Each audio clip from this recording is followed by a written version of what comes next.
Is it time to bear all and get your finances out for your whole team? Well, let's find out in this week's episode. Welcome to the Profit Cash Growth Podcast. This is the podcast for 6 and 7 figure business owners who are looking to grow a financially successful business. My co-host, Claire Hancott, is a finance director, chartered accountant and entrepreneur. And every week, I'll be exploring guidance and frameworks designed to help you increase your profits, improve your cash flow and grow your business. So it's been a week, hasn't it, Claire, for you? Since what? It's been a big week. Oh, a big week. 1 minute. You said a week. I was like, yes. 1 minute you've got a senior accountant, the next minute you haven't got a senior accountant, next minute you've got another senior accountant, then the trials and tribulation recruitment, hey? Oh, it's a blooming nightmare. I had somebody that just kind of lied in the interview I took on and said that they had experience doing things that they just clearly didn't have any experience with. So that was quite short-lived. They had another person that I offered a job to. They accepted. It was fantastic. Everyone was really happy. And then it came to signing the contract and they asked for 35 days holiday. Even though I offered 30 as standard. Yeah.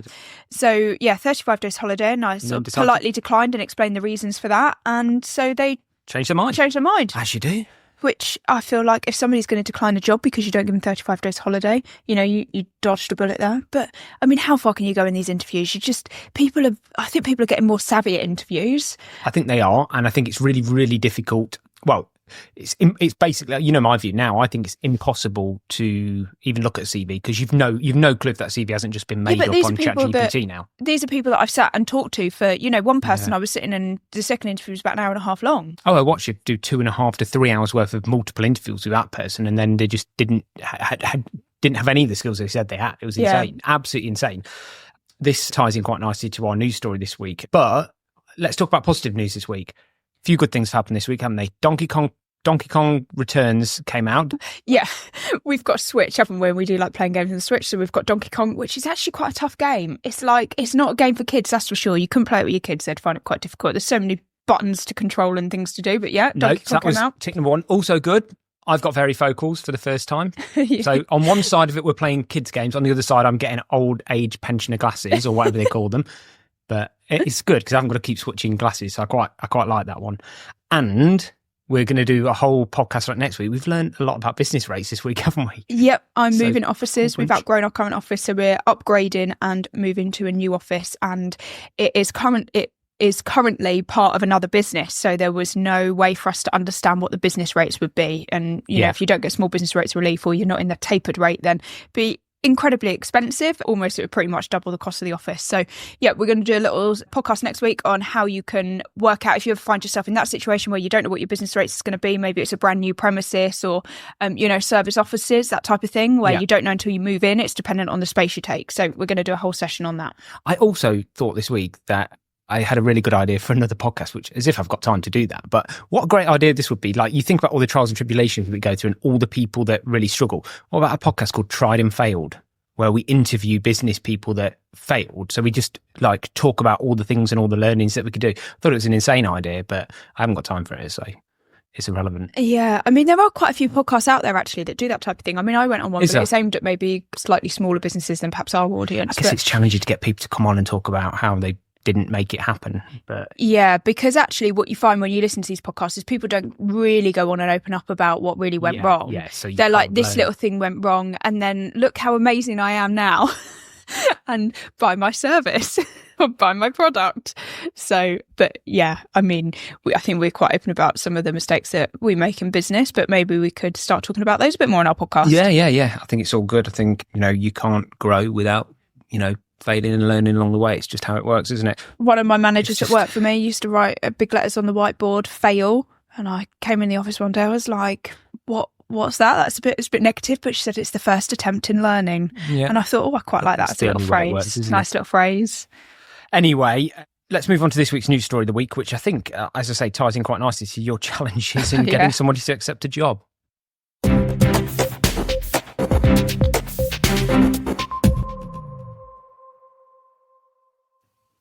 So this week's news story of the week, Claire, you picked this and sent this out to me. The headline was Britons are among the least work-orientated in the world, says Brewdog founder. Yeah. And I totally agree with this. I think it's a trait of the British, unfortunately. But, I don't think this is a new phenomenon, is it? Like, we look back maybe 20 years ago when people were being quite anti about sort of Eastern Europeans coming into the UK, particularly like Polish workforce and things like that. And the overwhelming message from business owners and employers at the time is that the Eastern Europeans work bloody hard and the British don't. And the Eastern Europeans will do jobs that the British don't want to do, and they work harder and they're more reliable. And so it's long been a trait of the British. It's not a new thing. But I think since COVID and this working from home, and I don't know, people just seem to have... I think people expect so much more from employers, and it's not practical for small businesses to deliver on that. Yeah, I think it's geared up for big corporations that carry lots of fat and can do these various things. But it's very different, isn't it? The way a big corporation can employ and just carry people. Well, you see it because there's reasons why you can go through. There's reasons why in America they're about to go through government agencies and what's Donald Trump said? He's just asked everybody to take voluntary redundancy. 8 or 9 months. We'll pay you 8 months' pay if you just say we'll leave tomorrow. So, and when Elon Musk went into Twitter and just got rid of like 80% of the workforce, and Twitter still runs as it did before. I mean, there's so much fat in those businesses to do that. But when you're a small business, if you've got 10 people or you've got 20 people, like that is like 10% of your workforce if one person isn't where they need to be. So it's a real big deal, isn't it? God. I think it's when somebody comes for an interview and sort of the main primary factor for them is work-life balance. And I think work-life balance is important, but in a small business, you need people that are going to go the extra mile. Do you know what? In any business, you need people that are going to go the extra mile when it's needed. But particularly in a small business, if you don't have a team of people that are willing to stay late if something happens, or, get that customer quote out because you're going to miss a deadline or something like that, if you don't have people that are willing to do that and sacrifice a bit of their work, a bit of their personal life for work in exchange for, maybe, because I never want people to just stay late all the time. I don't want that culture in my business at all. But sometimes if we've got a deadline, like a VAT return needs to be done, or like we've got a board pack that we're building or something, and somebody is willing to stay late, then they can leave early another day. Yeah. It swings and roundabouts. The problem is with businesses is that there's not many businesses, unless they're grossly under-resourced, that are just that health leather all the time. The reality is that the way business works is there ebbs and flows. And, my team's exactly the same. They recognise that there's a time to make sales and there's a time to build up the pipeline, and they'll get that time back and they'll sit on the sofa and watch Netflix for an hour because I don't in the summer holidays when no one's buying houses. Yeah. So, it has to work like that, and that's perfectly fine. But I feel like people are not prepared for that anymore. Employees just want to take. And this is not all employees, do not get me wrong, but the vast, I think the culture that we've got in the mainstream media and what's being fed to employees now is that this expectation of this automatic, flexible working, work-life balance, this 9 to 5 cut off outside of office hours. It's just not realistic if you're somebody that wants to get ahead. I think that's the thing is I don't really want people in my business that are just happy with the status quo. I want people that want to be passionate about making a difference and it's quite a French, getting ahead. A French way of thinking in the way that the French employment laws work. And the irony with all this is before the new workers' rights bill is about to be passed, which obviously, like, that narrative in the media will just ratchet up in people's minds. It'll make the culture worse in their minds, won't it, when they're applying for jobs, because the entire government top down culture is to drive that you're being screwed by the employer, so you need to push harder and be entitled to more. So I think it's a bit of a weird one because we're not in a good place now with that, and actually we're about to push that harder.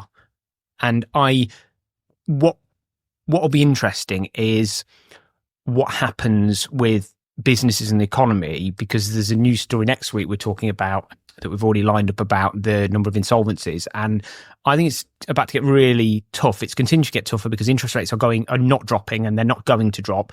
So those so-called zombie businesses are going to have, and other businesses are going to have to turn the screw on productivity, aren't they? And I was listening to somebody talk about this recently. He talks about this a lot, about through some of the worst times in history is when the best things happen in civilization, world wars, Great Depressions, the innovation that comes out of it, the productivity that comes out of it, because people are forced to find that productivity. And I think we're going into that world for the next decade now. And we've also had record low unemployment for quite a long time now. So people have been able to pick and choose. You know, when you're applying for a job, generally it's in the employee's favour at the moment. Absolutely. So they can pick and choose between where they go and things like that. And that's obviously increasing salaries. But we're starting to see a shift in that. And I think recruitment, you know, there are redundancies coming. Salaries are not increasing at the rate they were before. But I think that the Brewdog guy summed it up really well, and his fiance, George Toffolo, because she came out and she said that basically this whole concept of work-life balance only exists when people hate their jobs. Yeah, I was just reading the exact statement. He said, I think the whole concept of work-life balance was invented by people who hate the work that they do. And if you love what you do, you don't need work-life balance. You need work-life integration, which is how we live, isn't it? You know, there's nothing set, but you just want balance, but it's going to be different every week. Does that make sense? Yeah, I think we try to have stricter rules about when we're actually, you know, physically sitting doing work. Sure. But we are constantly talking about how we can change things in our business, ideas, where we want to go long term. You know, that just is completely part of our marriage, isn't it? Yeah. Our marriage wouldn't exist without that. And I'm also a big believer in this idea about seasons in life, that you go through different seasons in life, and you might go through a season in life, it might be 2 to 5 years where you work really hard to build up a business to then take massive rewards later on in life. And you know, I believe that people go through these seasons and you just need to give it your all in that season. And there will be the season where, you know, you sell your business, you relax, and you perhaps don't do anything for 5 years before you choose to start another business or something like that. But you go through these seasons, and I think, you know, there's people just don't see it like that, I guess, when, you know, they're going into the employment world. I think generally people just lack resilience. Like, I can remember when Insanely. when I got my very first job in finance as an apprentice, and I was the office junior, and I used to have to drive 45 minutes to work, and I think I was on minimum wage, 45-minute drive to work on minimum wage, and it was an 8 till 5:30 job. And I used to get in the office every morning at 7:30, and I used to make sure, because the guy that owned the business was probably, you know, in his late 60s, and he would be the first person in the office every day to open up, and I made sure that I was standing at that door every morning with him at 7:30 a.m. when he put his key in the door. So I had that one-on-one time with him. He was the CFO. Had that one-on-one time with him. I made him a cup of coffee. I unloaded the dishwasher. Everybody that came into the office saw me and saw what I did. And so then he, in return for that, he saw that I was eager to get ahead. He mentored me. They gave me a study package. You know, loads of things happened off the back of my eagerness to prove that I was willing to go the extra mile. And I just think that it was bloody hard getting up in the dark on a cold winter's morning, leaving my house at 6:30. All of those things you have to do. There'll be yous out there doing that now, won't they? There's just not enough of them. You don't think there's anymore. as many There's nowadays not as enough. there was? There's not enough of them, because I don't think that people are frank about how difficult it is to get ahead and what's required to get ahead. Well, it was interesting because I was talking to you about a story this week as well. Another story in the news about the new one around young workers going into the workforce that are having anxiety about sending emails. Oh, I mean, yeah. Like, obviously, phone calls have been a thing for a while. Like, we know that they're scared to death of picking up the phone, but now it's gone to email. Like, and they get this email anxiety where they don't want to just engage with somebody over email. Oh no, I think the thing with email is that it's written down. So you're too scared to pick up the phone, but actually the best way to you don't want to document it. You don't want to document it either. So now you're in like catch-22. You don't want to have a conversation with somebody because you're scared of your own shadow and you don't want to talk to people, but you don't want to put anything down in writing in case you say the wrong thing and there's evidence of it as well. So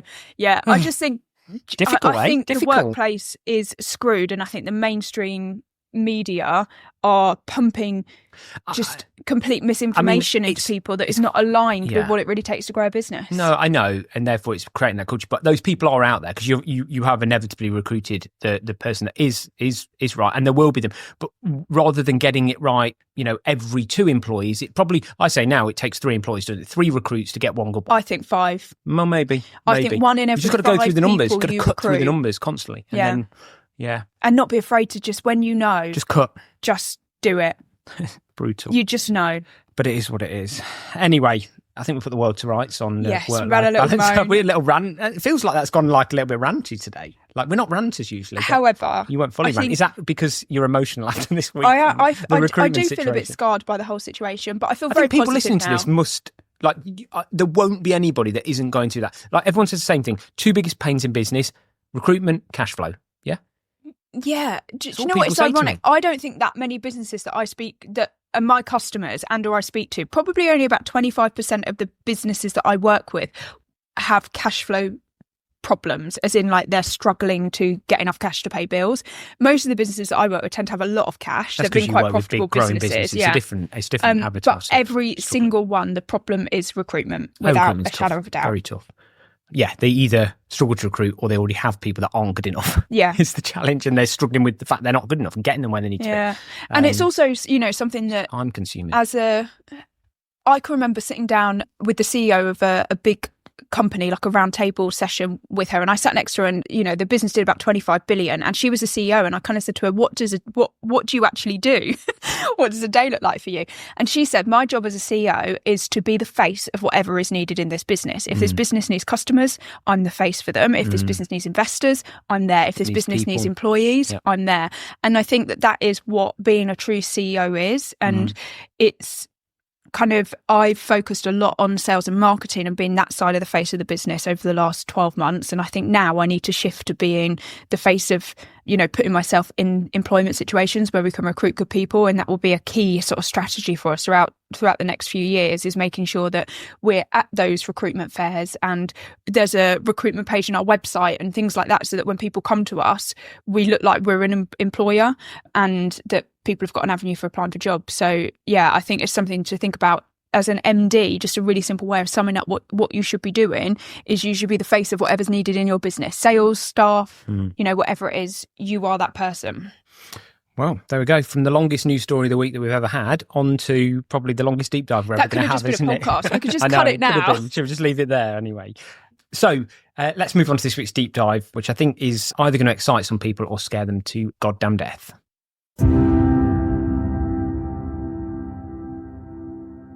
So we said we're going to talk about this in more detail. I think on last week's podcast, we've decided to do exactly that because I think it's really, really important. And it's really weird because this is alongside another podcast I was listening to this week who were talking about exactly the same thing. And this is about full financial transparency of your numbers as a business owner with all your team. And I mean all your team. I mean completely bearing it all, completely showing every number that your business does to every member of your team. And all I can say is this works an absolute treat. And it's very difficult to understand exactly why it works a treat, but it does. And anecdotally, from business to business to business, and again, these guys have said this on this podcast this week, that they've done that with their business in the last 2 years, and they don't even know. It's like some sort of magic has happened in their business, is the way they described it. It was amazing. They just said people just all are going for the same thing, and they really understand what they're going, and they see the reward in their growth as the business grows. It's the power of a shared goal, isn't it? Yeah. There's clear focus, there's clear purpose, and there's something to bring people together.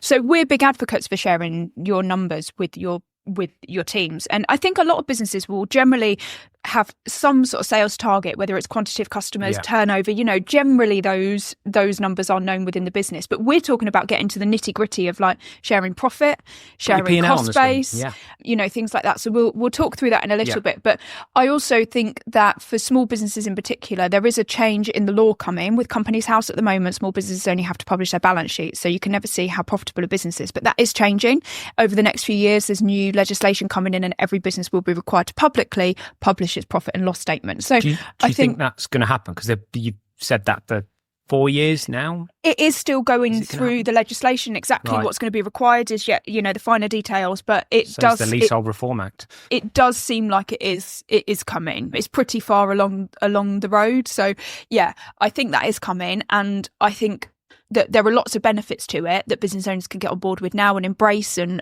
reap the rewards, or they can find themselves caught out in a couple of years' time when this is enforced and employees can go online and find out the profit and there's no context behind it. Right.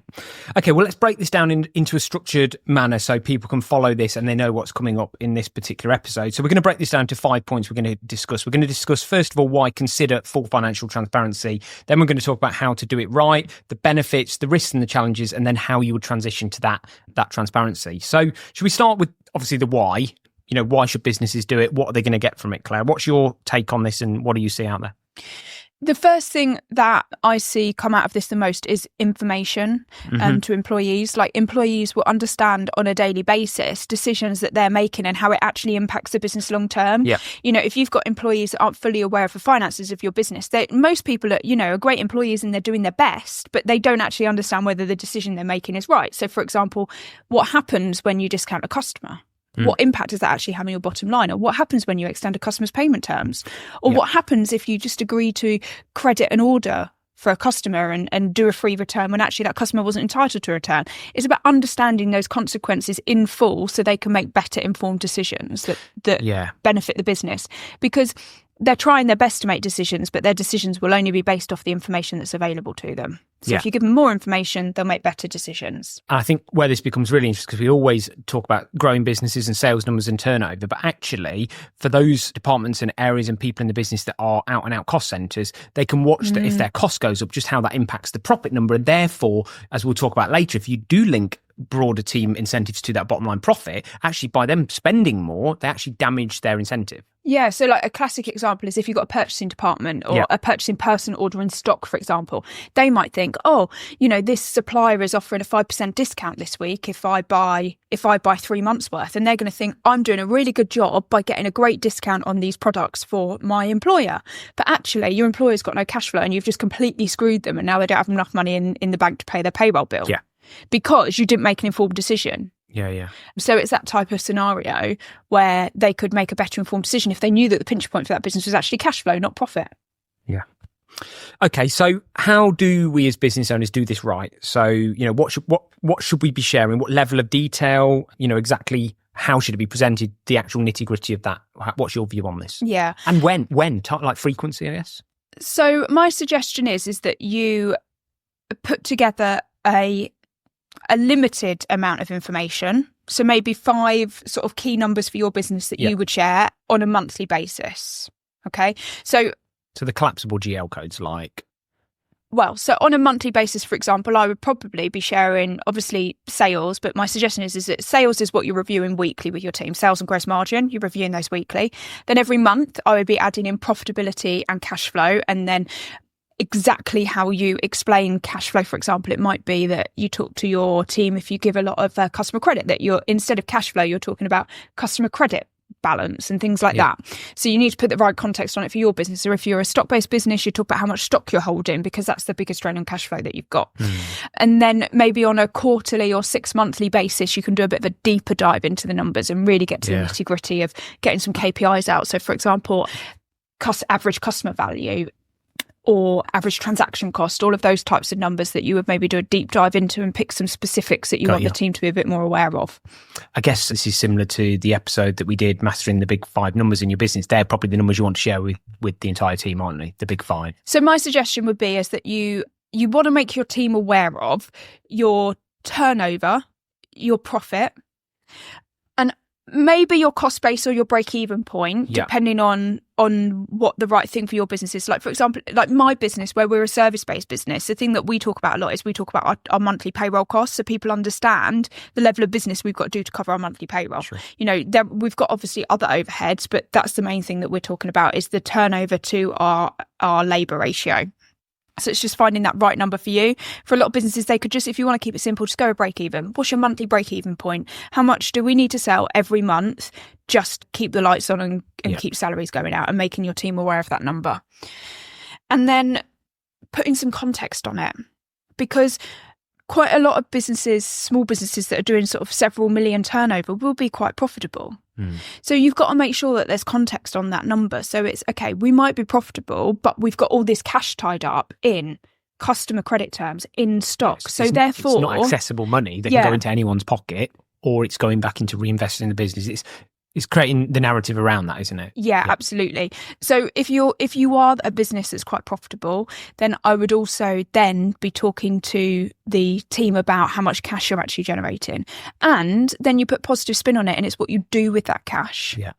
Because if they see that at the moment, for example, you might be generating, let's say £500,000 cash a year, well, next year, what do you plan to do? Well, we want to increase our marketing budget. We want to take on a new team person. We want to do this. We want to do this. This is why we want to make this amount of money, because next year we can put X amount back into it and make X amount more, and this is what we think the outcome will be. It's about pushing forward. Yeah. And when you're thinking about keeping your team members like engaged and retained ultimately and excited about the job they do, if they can see what's coming in the future. So, okay, we might have a crappy old system now, we might be using Excel spreadsheets, but if we hit this profit target this year, next year we're going to be investing in that. Or next year, we've done our local trade show. Next year we're going to the Excel and we're doing a big Who Are You trade event kind of thing. It really just helps on so many levels beyond just driving the finances in your business. Okay. And how do we answer the big question that employees will obviously say and business owners will about, which is okay, what's in it for me? So if I grow all that and I do all this, what do I get out of it?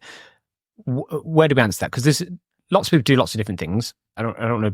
One that works very well is to be able to somehow give everyone in the business some link, no matter how small the percentage is, to the entire profit number at the bottom. So it's literally a shared goal and a shared incentive that's linked to profit. Simple as that.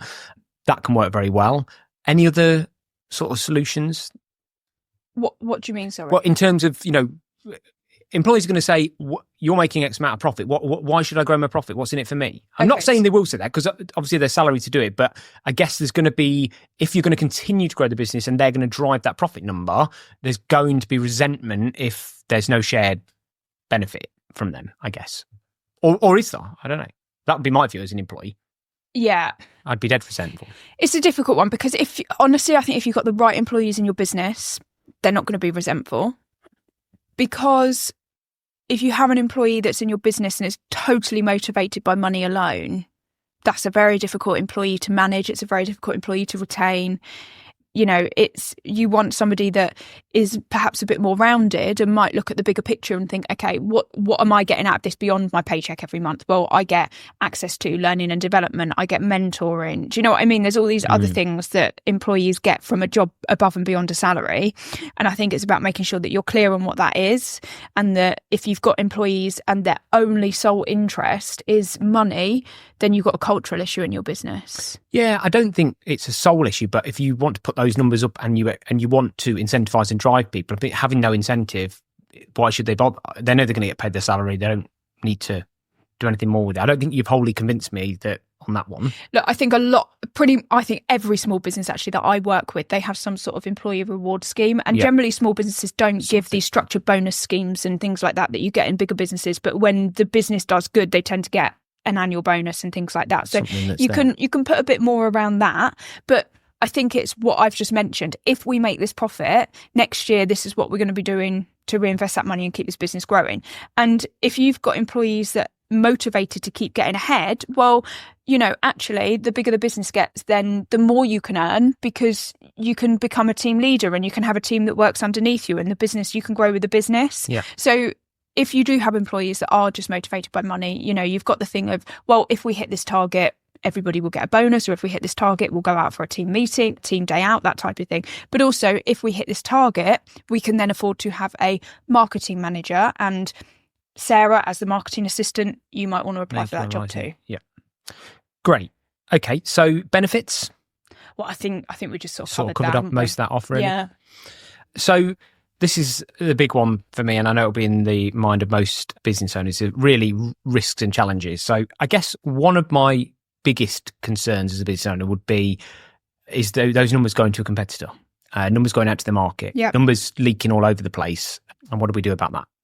Well, look, your employees have got access to those numbers anyway. Your employees have got your customer database. And at the end of the day, that's probably the most valuable thing in your business. So if you've got employees in your business that you think are stealing from you, you've got to deal with that. Yeah. But generally, you just want to make sure that you've got the right terms and conditions in all of your employees' contracts, so that your intellectual data, privacy, GDPR, all of those things are covered in that, and that your employees can't be leaking that information. Make it really clear before you do the presentation, this is confidential information. It should not be shared outside the business, not with family members, not with competitors, not with suppliers. Nobody gets this information. So I think it's worth putting, like you say, before you go through this presentation, there's no harm in reiterating at the beginning of everyone every time. Just have a process that just reminds people every time that this particular bit of information you're getting, not that it's Internal unlike anything else in the business where there's lots of it we'd expect confidentiality and it's in, but a reminder doesn't do harm that they realise there's some serious ramifications. That just to say this is very confidential information, and the day that we're not able to share this with you any longer because that doesn't stay the same is the day you'll lose access to this, and that people will become accustomed to having access to those numbers and liking the fact they're part of that. Actually, some of the fear of losing that access because of lack of trustworthiness will deal with that issue, I tend to find most of the time. And as you quite rightly say, you kind of just got to get over this one, haven't you? Because, employees will always leave you. Employees will always look to set up competitors against you. Employees will always do these things over time, and it's just part of being in business. You're just going to have to plough through it, aren't you? Yeah. It's difficult. And it's no more of a risk than all the other things that somebody could do. Your P&L is not the most valuable bit of your business. No. It's your customers. It's the processes it's your brand, of what makes it's your you different. years in business. Yeah. It's all of those things. And that's what an employee would take with them more than, yes, they might take your P&L and share that with a competitor. But what really is a competitor going to do if they don't know how you've done that? So I think it's, be a bit mindful of it. But in the grand scheme of things, it's such a drop in the ocean compared to the things you should be worrying about. What about misinterpreting the information you're giving them? Is that really down to how well you've done everything that we talked about so far in terms of how you present it and how you put the story around those numbers? Yeah, so this is really important. As a business owner, if you're not comfortable with your numbers, then you're probably not going to necessarily explain them in the right way either. And this is something that we help with. So we've got clients where we will prepare that monthly board pack for the business owner, but also for the team. Internal extended. And we also have some customers where we will present that to the team. We'll attend their monthly team meeting and we'll be the ones that present it so that we can answer any questions and we're in control of the narrative that's been put around it. And do you think that adds any more protection or clout or authority? Authority is probably the word I'm looking for. Any more authority to that business that a qualified finance director or a qualified chartered accountant comes in and is having that conversation with the entire team, maybe once a quarter, maybe even just once a year when they do their year-end numbers or whatever?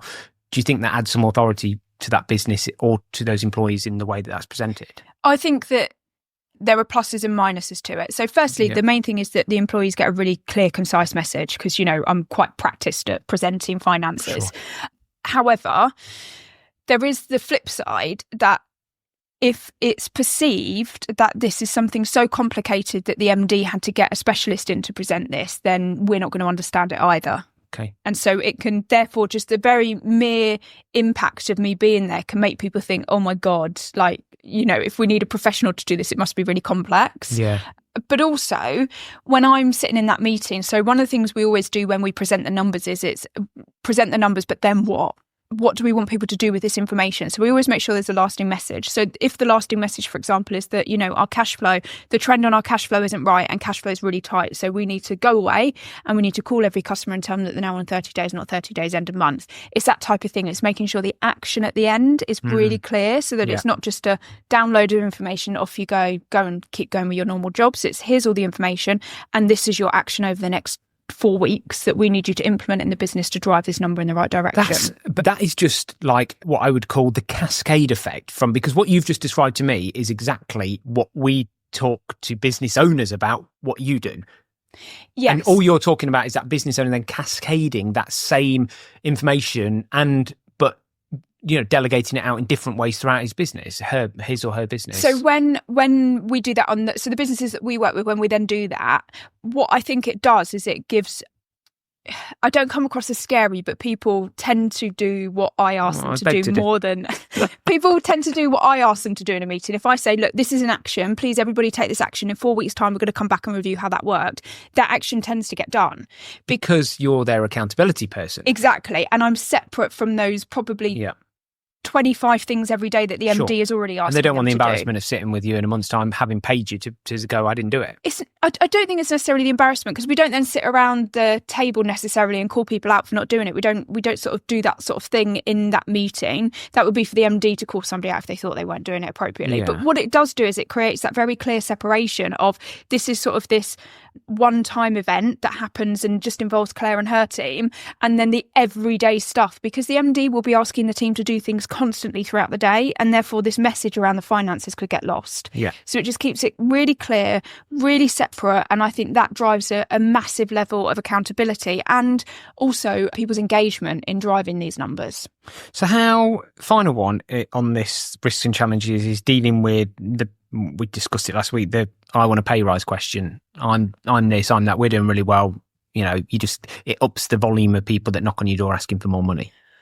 Yeah, look, you've got to balance that, but I think somebody's pay should not be determined by what your business is making. It should be the value to your business. So take into account what that person could go and earn in another company and elsewhere. Against the market, that's really important. And then how much extra value does that add to your business? So if it's a managerial position or a highly skilled position or something unusual to your business that you're going to find difficult to recruit, then yeah, it's probably worth giving that person a bit of a kicker, because if that person leaves, is your profit going to maintain at the current level? Maybe not. Yeah. So that's then where you need to just really make sure that you're paying people for the value they bring to the business.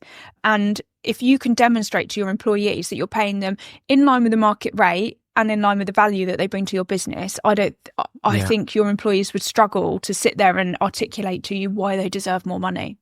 And I think let's not lose sight of the fact that all that we're suggesting here is small SMEs doing what the very best out there do, what the corporates do. You know, if you haven't, and this will be, you know, eye-opening to a lot of people if they haven't gone through that corporate world where, you know, you've worked for I've worked for somewhere. This is just normal. Like, corporates share their full numbers with their employees on a monthly basis.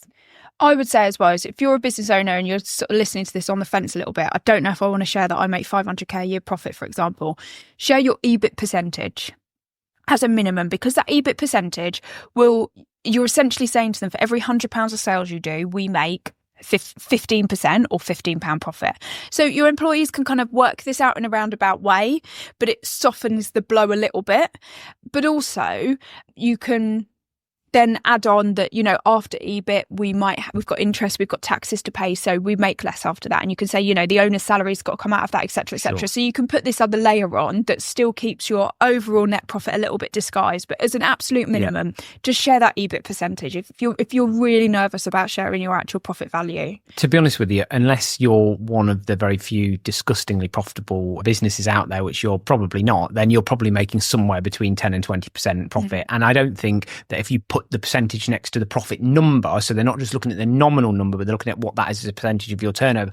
I would expect that the majority of employees would be shocked by how little you keep, not how much you keep. And I think that's just, again, about how you present it, isn't it? Yeah, absolutely. And, you know, don't forget the value that when you're in a small business, I can remember when I was like recruiting my first team members and trying to get people to come to a tiny business is really difficult. Yeah. People are worried about job security and things like that. So therefore, saying to your employees, it can actually have a really positive effect. Look at how much of a stable business we are, and we're a big business and we can now afford to invest. And it's a very good point, especially at a time where they're reading on the news about lots of companies laying people off because of national insurance and various other things. Actually putting up some numbers to show that, you know, this business is a stable business can also be an extremely positive message for the team. So finally, Claire, how do we transition? If we've gone from no transparency and we want to transition to full transparency, it's going to look a bit weird if, like, we just turn around next week, invite people in and suddenly start showing them all of our numbers. How should we manage that transition, do you think? What's the best way of doing that? I think you've just got to bite the bullet and do it. But I would suggest that you sit your employees down and you let them know what's coming and ask them, what things would they like to know? You know, I think when you ask them, you've got to make it clear that let us know what you think you'd like to know. And if we're comfortable sharing that and we're able to share that, we will. I think you also need to dispel the why quite quickly, because obviously when something big changes or something starts happening that they're not used to happening, the first question most employees have is, why are they doing this? Yeah, is there an ulterior motive? And they go with the suspicious route rather than the positive route. So actually, if you could actually, you know, share this podcast with every single one of your employees and say, listen to this. This is exactly why we're doing it. Because, you know, it tells us that people want to feel part of something. They want to feel like we're all going in the right direction, and it's positive for business. So why wouldn't we take that advice on board? It's positioning. It's dispel that why, isn't it? Yeah, and the positioning is the most important thing to get correct. At the end of the day, every business exists to manage its finances appropriately. It's got to manage a legal requirement. It's got to manage its profit. It's got to manage its cash. Otherwise, there just simply isn't a sustainable business. So it's really important that everybody in the business understands the role that they play in driving those numbers in the right direction so that we can all keep our jobs and we can all continue to grow. Got it. I think that's a wrap, isn't it? I think that is. Brilliant, Claire. So there you go. Full financial transparency, sharing your finances with your team and all of the steps you need to get there. And let's move on to this week's Profit Cash Growth Extra.